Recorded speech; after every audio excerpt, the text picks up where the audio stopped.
જય શ્રી કૃષ્ણ વિદ્યાર્થી મિત્રો, કેમ છો બધા? તમારું સ્વાગત છે ફરીવાર અભિષેક એજ્યુકેશન ગુજરાતી નામની યુટ્યુબ ચેનલમાં. વિદ્યાર્થી મિત્રો, ખબર છે મને તમારું પેપર એકદમ મસ્ત જ ગયું હશે. સ્ટાન્ડર્ડ 12 એસપીસીસીનું પેપર જે આજે તમારું થઈ ગયું એનું સોલ્યુશન આપણે જોવાના છીએ, બરાબર છે. એ પહેલાં તમને ચેનલને સબસ્ક્રાઈબ કરવી પડશે, બરાબર છે.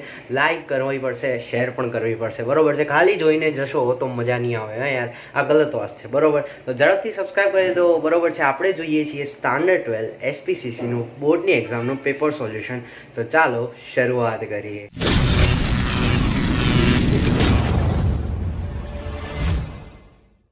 વિદ્યાર્થી મિત્રો, આ છે તમારું ધોરણ 12નું એસપીનું, બરાબર છે. તમારું પેપર આખું 100 માર્ક્સનું. આઈ હોપ તમારું પેપર એકદમ મસ્ત ગયું છે. અત્યાર સુધી તો કોઈ પેપર ઇઝી હાર્ડ નીકળ્યું નથી, બરાબર છે. કોઈ પેપર અત્યાર સુધી એવું નથી કે જેને કહી શકાય કે ભાઈ સીએસ હાર્ડ હતું, બરાબર છે. ઇકોનું થોડું ઘણું કહી શકાય એવું હતું, સેક્શન એ જ હતું, પણ એ પણ જો તમે પ્રોપર જે છે એ થોડા ટ્વિસ્ટ કરીને હતા, પણ બાકી કંઈ ખાસ નહોતું. અત્યાર સુધી તો એવું હાર્ડ આવ્યું નથી, બરાબર. આ પેપર પણ એકદમ એઝ ઓલવેઝ જે છે ઇઝી નીકળ્યું હતું. બુકના ક્વેશ્ચન જે છે એ પૂછાયા હતા. જોઈએ હતું શું સેક્શન એમાં જો હું વાત કરું તો બેંક સાથેના પત્રવ્યવહારમાં જ્યારે પણ નાણાંની કોઈ રકમનો ઉલ્લેખ થતો હોય ત્યારે તે કેવી રીતે લખવી જોઈએ? તો આંકડા અને શબ્દોમાં. ઓકે. અગ્નિશામક દળની સેવા એ કેવી સેવા કહી શકાય? તો જાહેર ઉપયોગી. આમાં તમે જો પેઇંગ સ્લિપ ભરી હોય તો તમને ખબર હોય કે ઉપર પહેલા આંકડા 8700 આંકડામાં, પછી એવું લખવું પડે કે ભાઈ 8700 ઓનલી. તો આંકડા અને શબ્દોમાં. ઓકે. તો યસ, આગળ જોઈએ વાત કરું હું. અમુક તો લોજિકલ ક્વેશ્ચન હતા, અમુક તો સાવ કે ઇઝી જ ક્વેશ્ચન હતા, કંઈ ખાસ નહોતું. ઓકે. ત્રીજો પ્રશ્ન જે હું વાત કરું તો ત્રીજા પ્રશ્નમાં સંસ્થાના કોઈક વિભાગમાં કાર્યભારનો વધારો થયો ત્યારે કર્મચારીને કયા પ્રકારની પ્રક્રિયામાં સામેલ થવું પડે છે? તો બદલી થાય. ઓકે. પછી કઈ વીમા પોલિસીમાં વીમાધારકને તેની પોતાની માંદગી માટે જરૂરી સારવાર, દવા, ઓપરેશન માટે થતા નાણાકીય ખર્ચ માટે રક્ષણ મળે છે? તો મેડિક્લેમ પોલિસી. ઓબ્વિયસ છે કે ભાઈ માંદગી થઈ હોય તમે વીમો કઢાવો, મેડિક્લેમ કઢાવો. આ મને ખબર છે તમારા બધાના ઘરમાં હશે જ, બરોબર. તો મેડિક્લેમ કઢાવો તો તમે બીમાર પડો તો આ જે છે પોલિસી કઢાવો તો તમને મળે છે માંદગીનો ખર્ચો. ઈ કમ્યુનિકેશન મુખ્યત્વે કેટલા સ્વરૂપને ગણતરીમાં લેવામાં આવે છે? 6 સ્વરૂપમાં. નીચે પૈકી કોને રજૂઆતની અભિવ્યક્તિની લાક્ષણિકતા પ્રમાણે પ્રેઝન્ટેશનનો પ્રકાર ગણાવી શકાય? તો મૌખિક જે છે કે ભાઈ જેમ રજૂઆત કરે, પ્રેઝન્ટેશન એટલે મૌખિક થાય, બરોબર. લેખિતમાં પણ થાય, પરંતુ અહીંયા પ્રોપર જે છે પ્રેઝન્ટેશન એ મૌખિકમાં થતું હોય છે. શેરની કેવી વહેંચણી શરૂઆતથી જ રદબાતલ છે? તો ગેરકાયદેસર શેરની વહેંચણી જે છે શરૂઆતથી જ રદબાતલ છે. બહાર પાડેલ શેરની દાર્શનિક કિંમત એટલે ફેસ વેલ્યુના ઓછામાં ઓછી કેટલી ટકા રકમ શેર અરજી સાથે મંગાવેલ હોવી જોઈએ? તો 15%. ઓકે. નીચેના પૈકી કોનો સમાવેશ શેર અરજી અને વહેંચણી અંગેની વિધિમાં થતો નથી? તો શેર સ્વોપની. અરજીઓ પણ મેળવવી થાય, અરજીઓનું વર્ગીકરણ પણ થતું હોય છે, અને બેંકમાં ખાતું તો ખોલાવવું જ પડે. ઓકે. જો તમને ખબર હોય તો બેંક અકાઉન્ટ હોવું જોઈએ, ટ્રેડિંગ અકાઉન્ટ હોવું જોઈએ અને ડીમેટ અકાઉન્ટ હોવું જોઈએ. ઓકે. નેક્સ્ટ, શેર હોલ્ડર માટે શેર એ જંગમ મિલકત છે. ઓકે. રોકડ મિલકત ના હોય, જવાબદારી તો હોય જ નહીં, તો કંપની માટે જવાબદારી છે. અચલ મિલકત પણ ના હોય. શેર હોલ્ડરે વસિયતનામું ન કર્યું હોય અને વારસદાર ન હોય તો તેનું મૃત્યુ થતા અદાલત વહીવટદારની નિમણૂક કરે છે. ઓકે. ચાલો પછી કંપની વિસર્જનની માંગણી કોણ કરી શકે? તો ડિબેન્ચર ધારક કરી શકે છે. શેર ધારક ના કરી શકે, ઇક્વિટી શેર ધારક ના કરી શકે, રજિસ્ટ્રાર પણ ના કરી શકે, કારણ કે એ તો આખો અલગ જ માણસ છે. જાહેર જનતા પણ ના કરી શકે, કારણ કે એનો કોઈ એમાં ઇન્વોલ્વમેન્ટ નથી, કોઈ માલિકાપણું નથી. ઓકે. નેક્સ્ટ હું વાત કરું તો કંપની અને ડિબેન્ચર ધારકો, કંપની અને ડિબેન્ચર ધારકો વચ્ચેના કરારને શું કહે છે? તો debenture trust did. Okay. Company જાહેર જનતાને શેર ભરણા માટે જાહેર આમંત્રણ આપવા માટે વિજ્ઞાપન પત્ર, જેને પ્રોસ્પેક્ટસ કહેવાય છે. એકદમ ઇઝી. અત્યાર સુધીના બધા જ સવાલ ઇઝી હતા. જાહેર કંપનીમાં ઓછામાં ઓછા કેટલા સંચાલકો હોવા જોઈએ? તો 3 સંચાલકો હોવા જોઈએ, એન્ડ એમાંથી એક જે છે એ મહિલા સંચાલક હોવી ફરજિયાત છે. ઓકે. કંપનીનું વ્યક્તિત્વ કેવું હોય છે? તો કૃત્રિમ હોય છે. ઓબ્વિયસલી સામૂહિક તો છે નહીં, વૈકલ્પિક પણ નથી, અને કોઈ વ્યક્તિત્વ જ નથી એવું તો નથી, બરોબર છે. તમને એવું ખબર હોય તો કાયદાની દ્રષ્ટિએ કંપની એ જે છે એ અમૂર્ત, કૃત્રિમ જે છે એ અને અદ્રશ્ય, અમૂર્ત અને કૃત્રિમ વ્યક્તિ છે, બરોબર છે, 2013ના નિયમ અનુસાર. સભાની કાર્યવાહી ચલાવવા સભ્યો દ્વારા જે વ્યક્તિની પસંદગી કરવામાં આવે તે વ્યક્તિને શું કહેવાય? તો સભાપતિ તરીકે ઓળખવામાં આવે. નેક્સ્ટ હું ચર્ચા કરું તો સભામાં સભ્ય પોતાની વતી બીજી વ્યક્તિને હાજર રાખી મતદાનનો લેખિત અધિકાર આપે તેને શું કહેવાય? પ્રોક્સી કહેવાય. સભાપતિની આ ભૂલથી થઈ ગયું છે, પ્રોક્સી આન્સર આવશે. જો લિક્વિડેટરની નિમણૂકની જાણ આવકવેરા અધિકારીને નિમણૂક તારીખથી કેટલા દિવસમાં કરવી જોઈએ? તો 30 ડેઝની અંદર કરવી જોઈએ. કંપની ધારાની જોગવાઈ અનુસાર કંપનીએ કઈ સભા બોલાવવી ફરજિયાત છે? તો વાર્ષિક સામાન્ય સભા બોલાવવી ફરજિયાત છે. અસામાન્ય સભાની, કાયદેસરની પ્રાથમિક સભા પણ સંચાલક મંડળની સભા તો ના જ આવે, બરોબર છે. તમને કઈ બોલાવવી પડે? વાર્ષિક સામાન્ય, એક જે છે કોમન જે છે સભા ભરાતી હોય છે વર્ષ દરમિયાન શેર હોલ્ડરો માટે. તો યસ, તમારા કેટલા આવ્યા સેક્શન? એ તો એકદમ ઇઝી છે, તો કહી શકાય એવો એકદમ મતલબ કશું જ હતું નહીં, ખાલી લોજિકલ ક્વેશ્ચન અને બેઠા ક્વેશ્ચન હતા. ઓકે, સેક્શન બી માં પણ સેમ. પ્રીમિયમ એટલે શું કે ભાઈ નક્કી કરેલા જોખમોના તમે બદલામાં જે છે વળતર મળશે એવી જે બાંહેધરીના બદલામાં જે રકમ ચૂકવવામાં, ઓબ્વિયસ છે પ્રીમિયમ કહેવાય. ઈ કમ્યુનિકેશનમાં વપરાતા અક્ષર ઈ નો મતલબ આનાથી વધારે શું ઇઝી હોઈ શકે? પછી પ્રેઝન્ટેશનમાં કોણ કેન્દ્ર સ્થાને હોવું જોઈએ? શેર જપ્તી એટલે શું? એટલે શેર પાછા લેવા એવો અર્થ થાય. NSDL નું પૂરું નામ બહુ જ મસ્ત ક્વેશ્ચન છે. NSDL, બરોબર, national security development of national security development limited. Okay, પછી ડિબેન્ચર એ કંપનીની કયા પ્રકારની નેશનલ સિક્યોરિટી ડિપોઝિટરી લિમિટેડ થશે, ડેવલપમેન્ટની નેશનલ સિક્યોરિટી ડિપોઝિટરી લિમિટેડ. અને CDSL પણ આવે છે, સેન્ટ્રલ ડિપોઝિટરી, CDS એટલે security limited, central depository security limited. અને NSDL national security depository limited, બરોબર, કે જે શેર્સ જે હોય છે એ અદલા બદલી કરવાનું કાર્ય આ કરતી હોય છે. નેશનલ લેવલે આ અને જે છે સેન્ટ્રલ લેવલે CDSL પણ કરતી હોય છે. બે અમુક બ્રોકર્સ જે છે એ અલગ અલગ હોય છે. ડિબેન્ચર એ કંપનીના કયા પ્રકારની મૂડી છે, બરોબર છે. પછી કંપની ધારા ઉછીની મૂડી કહી શકાય. કંપની ધારા પ્રમાણે સંચાલકની વ્યાખ્યા એકદમ ઈઝી હતી. પછી મેનેજિંગ ડિરેક્ટર વધુમાં વધુ કેટલી કંપનીમાં કામગીરી કરી શકે? સભાપતિ કોને કહેવાય? તપાસ સમિતિની નિમણૂક શા માટે કરવામાં આવે છે? આ બધું જે છે તમને બુકમાં જોવા મળે છે, ઇઝી જ હતું, કંઈ ખાસ નહોતું. સેક્શન C ની જો વાત કરું, કઈ આધુનિક સેવાઓ તમને જે છે, બરોબર, કોઈ પણ 7 જ લખવાના હતા અને પ્રોપર તમને આપ્યા છે 10 અને એમાંથી તમને જે છે એ 7 લખવાના હતા. ઓકે, 3 તમે ઇગ્નોર કરી શકતા હતા. કઈ આધુનિક સેવાઓને કારણે બેંકની સેવાઓ વધુ ઝડપી અને ગ્રાહકલક્ષી બની છે?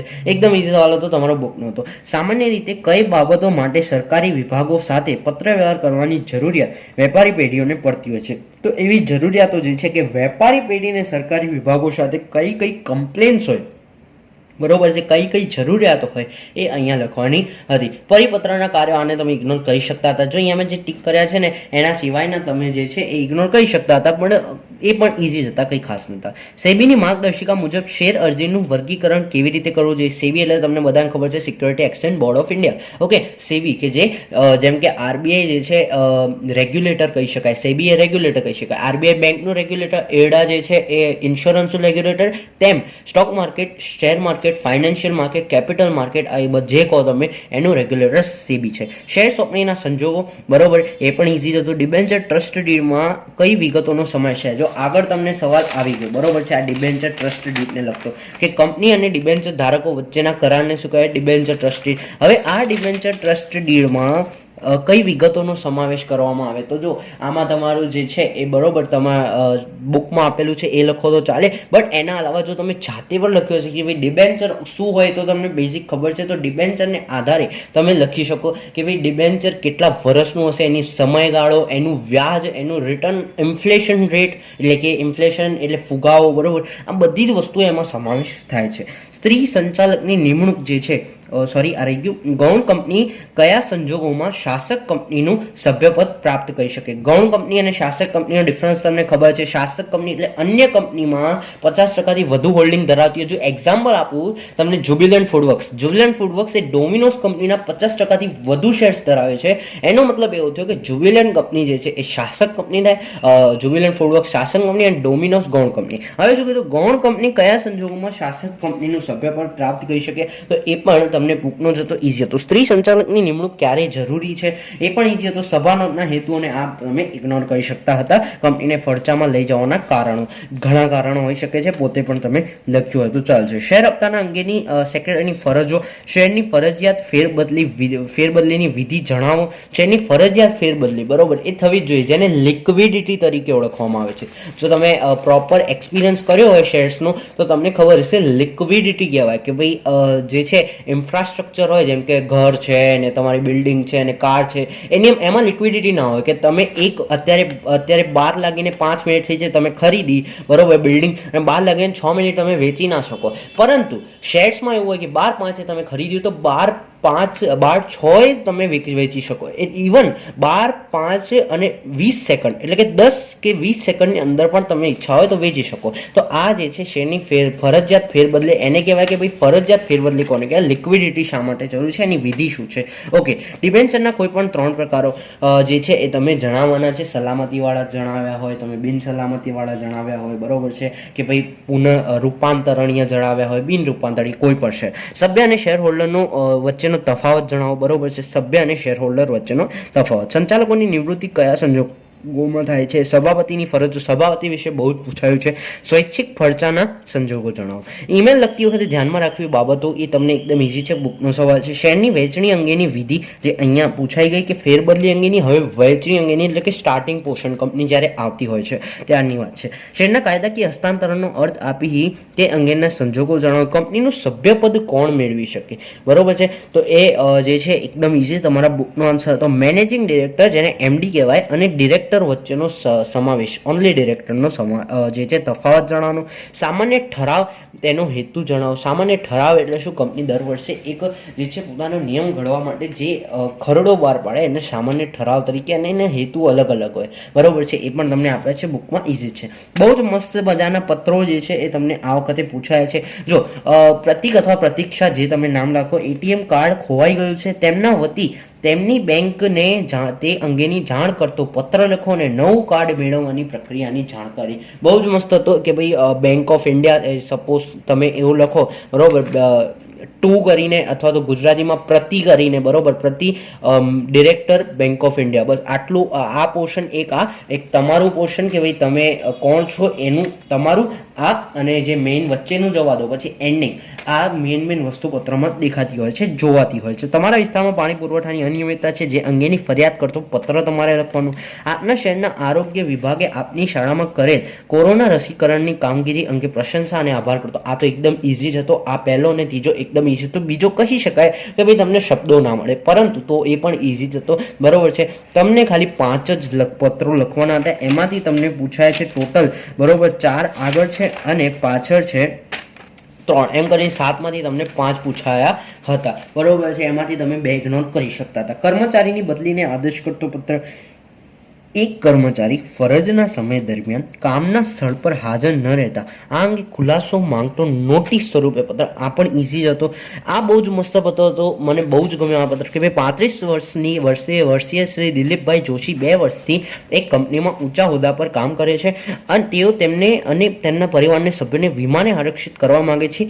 તેમને અનુરૂપ પોલિસીની માહિતી મેળવવા તેમના વતી LIC ઓફ ઇન્ડિયાને પત્ર લખો. અહીંયા ઓફ ઇન્ડિયા ના આવે, ખાલી LIC, કારણ કે LICનું full form life insurance corporation થાય, બરોબર છે. તો LIC જે છે એ બહુ જ મસ્ત મજાનો આ આખો LIC ને પત્ર લખવાનો. તો જો તમે આ લખ્યો હશે તો એવું બની શકે કે ભાઈ તમે સારો લખ્યો હશે તો આના કારણે તમને ઉપર બીજા જે પત્રો લખે છે એમાં પણ ફાયદો થાય, બરોબર, સારા શબ્દો અંગે, બરોબર. પછી આપણા દેશના 73મા ગણતંત્ર દિવસની ઉજવણી અંગે સમિતિ અહેવાલ તૈયાર કરો. એકદમ ઈઝી હતું કે અહેવાલ જ તૈયાર તમને કરવાનો હતો. તો yes, all and all paper એકદમ ઈઝી હતું. પેપરમાં કંઈ જ ખાસ નહોતું. તમને કેટલા આવશે એ મને કમેન્ટ કરજો. તો તમે બુકના ક્વેશ્ચન્સ કર્યા હશે તો આઈ થિંક તમારું પેપર બહુ જ સારું ગયું હશે, અને લોજિકલ ક્વેશ્ચન કર્યા હશે, સમજ્યા હશો, અન્ડરસ્ટેન્ડિંગ રાખી હશે તો તમારું પેપર સારું ગયું હશે. તો વિદ્યાર્થી મિત્રો, મળી નેક્સ્ટ વિડીયોમાં. ત્યાં સુધી જય શ્રી